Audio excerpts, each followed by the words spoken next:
সমস্যা নাই, এটা তো আপনার জন্যই আছে। পারবেশ, জি স্যার। 1 ঘন্টার মধ্যে যাতে কেউ অফিসের ভিতরে না ঢুকতে পারে, ঠিক আছে? ওকে স্যার, ঠিক আছে। চাচা শ্বশুর, এটা আপনি কি দিলেন? আপনার 22 তারিখটাতে দেখা যায় আপনার এটাই বড়। আরে টাকাটা তো কম বড় না, তাহলে আমার জিনিসটা বল থাকবো না। আমার আর বিদেশ যাওয়া হইলো না। কেন মন খারাপ কেন? বিদেশ যাবা না কিন্তু?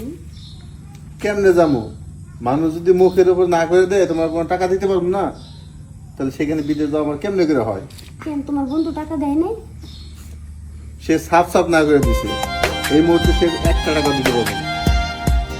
তুমি বলো, আমি যার আশায় যার জন্যে আমি দাদাদের কাছে টাকা জমা দিয়েছি, পাসপোর্ট দিয়েছি, কিন্তু এইভাবে যে মুখের উপর না করবো কখনো কল্পনা করতে পারি। আর তার জন্য আমি কি না করছি সে আজকে ডাইরেক্ট না করবে। দেখো, তুমি এই বিষয়টা এখন করো না। তুমি মাত্র চাচা নাকি কিন্তু মানে ওই চাচা জানি কোথায় থাকে। হ্যাঁ, তো ওই চাচার কাছে গেলে তুমি জিনিস নিয়ে নষ্ট কি দিব? করলাম দিব না কেন? তুমি তার বাইশটা। তোরে ভালোবাসিয়া এটাই আমার শেষ। অবশেষে সইলা এটাই আমার শেষ আশা। মায়া সব যদি দেয়, আমি নষ্ট বিদেশ যেতে পারবো, করলাম সংসার ঠিক মতো চালাতে পারবো। তোরে যদি না দেয় না, ভালোবাসিয়া আমার বিদেশ যাবো। অবশেষে সইলা গেলি কোনো টেনশন করো না। মায়া তোমার চাচার রাজি করলে কফেলিয়া বুঝতে আমার। সীতার আগুন জলে বুকে বাবা, আমি পারবো। তোর তুমি ঝলিয়া শুধু চাচার ঠিকানাটা দাও আমাকে। সুরে হইবে ধানমন্ডি দুই জবাব দিবি কি দিয়া রোজ হাসরে হইবে বিচার জবাব দিবি কি দিয়া নষ্ট করলাম জীবন আমার তোরে ভালোবাসিয়া চাচা আমার দেখতে পারে না। অবশেষে সে মনে করে কি জানো? আমি টাকা নিয়ে মাইক খাইলাম। এই জন্যই তো আমি তোমাকে নিব না, আমি একা যাবো ওই জায়গায়। চাচা আবার আমার প্রতি বিশ্বাস আছে, বুঝছো? উনি ভাবে যে উনি যদি আমাকে 5 টাকা দেয় আমি 5 টাকায় ফেরত দিব। ওনার সাথে বিশ্বাসঘাতকতা করবো না। ঠিক আছে, আমি যদি ঠিক মতো বিদেশ যেতে পারি না, তোমার কখনো কিছু অভাব বলবো না। হাতে গলায় কানে সব স্বর্ণের গহনা থাকবো।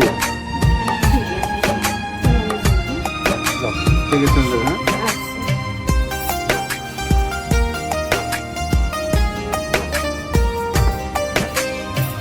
তোর নলে মনটা পুরে কি দিয়া বোঝাই মন তো আমার মানে না রে তুই তো আমার নাই আপনি কি?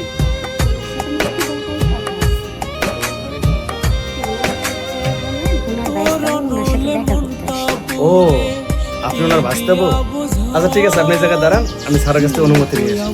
কোনো জায়গায় যাবেন না কিন্তু।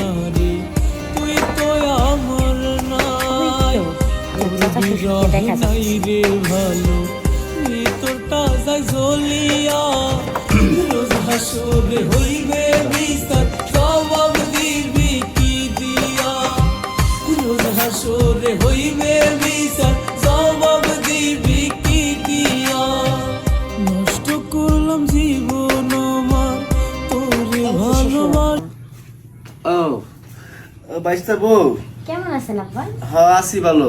তো কি ব্যাপার কি, তুমি হঠাৎ আমার অফিসে? আপনার অফিসে আসলাম একটা দরকারে। কি দরকার? বলো। দরকারটা হচ্ছে যে এই যে আমার কিছু টাকা লাগতো, বুঝছেন?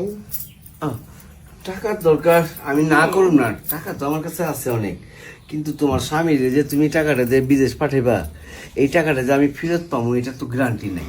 চাচা শ্বশুর, আমি থাকতে আপনার কোনো মানে টেনশন আছে কিছু মনে করেন না। বারবার পাতলা শাড়ি তো পইরা যা। আহ, আমি ওটা কিছু মনে করি না, ভালোই লাগে। এই হয়েছে, এই শুনো, টাকাটা আমি যে দিমু তোমারে আমার কাছে খুব কনফিউজ লাগতেছে, কেমন লাগতেছে। আমি টাকাটা দিলাম তোমারে, তোমার জামাই বিদেশে গেল, বিদেশ থেকে যা দেখা দিল আবার রিটার্ন আয় পড়লো, তখন তো আমার টাকাটা মার গেল, ঠিক না? আমি আছি না। তুমি থাকলে তো হইব না। আমি এমন একটা ব্যবসা করি, আমি জীবনে কোনো সময় লস খাইনি, বুঝছো? আজকাল লস খাইনি বলে আমার এত বড় বিজনেস, এত বড় ব্যবসা হয়েছে। শুনুন চাচা শ্বশুর, হ্যাঁ, আমি থাকতে আপনার কোনো টেনশন আছে বলেন? না টেনশন আমার নাই, কিন্তু টেনশনটা তোমার। যদি মানে তুমি তুমি তোমার জামাইয়ের টাকাটা যদি তুমি পরিশোধ না করা পারো তাহলে তুমি কেমনি শোধ করবে? আমি তো পরিশোধ করবই, আমি তো আসছি না, সেজন্যই তো আমি আসলাম, ওকে পাঠাইলাম না। আচ্ছা ঠিক আছে, তোমার যে এতগুলি টাকা দিবো আমি ঠিক আছে, তো আমারে কিছু একটা দিবা না? বিনিময়ে আপনি কি চান? বিনিময় কি চায় একটা পুরুষ, বুঝো না? যদি আপনি আমাকে টাকাটা দেন তাহলে ওই টাকা আর ফেরত নিতে পারবেন না, যদি বিনিময় বদল করেন। না নিমু না, কথা দিলাম নিমু না, কিন্তু তোমার একটু দিমু, মানে তোমার কাছ থেকে একটু কিছু নিমু। ও একটু কিছু নিবেন, বেশি নিবেন না, একটুই, তাই না? সমস্যা নাই, এটা তো আপনার জন্যই আনছি। আমি তো এটার প্রতি খুব দুর্বল, বুঝছো? এটা দেখলে আমার মনে কুরকুর করে খালি খাইতে ধরতে মন চায়। খাইতে তো ইচ্ছা করবোই, যে জায়গায় এমন একটা সুন্দরী আছে এই জায়গায় খাইতে ইচ্ছা করবো না? না সব খাওয়াতে পারি না, বুড়া বুড়া হইলে আবার মন চায়। আমার আবার কচির মধ্যে একটু পাগল আমি, বুঝছো? তুমি তো কচি, তোমার যেদিন থেকে বিয়া করে আড়াইছি বাতি যে আনছে ওই দিন থেকে আমার চোখটা পড়াইল, চোখটা সরে না। আজকে যখন এই পড়ছো, তাহলে এক কাজ করো, তোমার সমস্যাটা সমাধান করে দে, আর তুমি আমার সমস্যাটা সমাধান করে দাও। ঠিক আছে শ্বশুর আব্বা, আপনি যা কইবেন তাই। তাহলে এক কাজ করো, চলো এদিকে শুয়ে পড়ো, অল্প করে সময় কাটাবো তোমার লোকে, ব্যাস। পারবেশ, জি স্যার।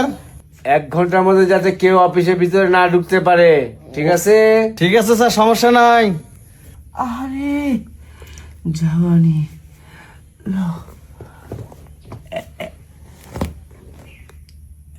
চাচা শ্বশুর, এটা আপনি কি দিলেন? আপনার 22 তারিখ রাখতে দেওয়া যায়, আপনার এটাই বড়। আরে টাকাটা তো কম বড় না, তাহলে আমার জিনিসটা বল থাকবো না।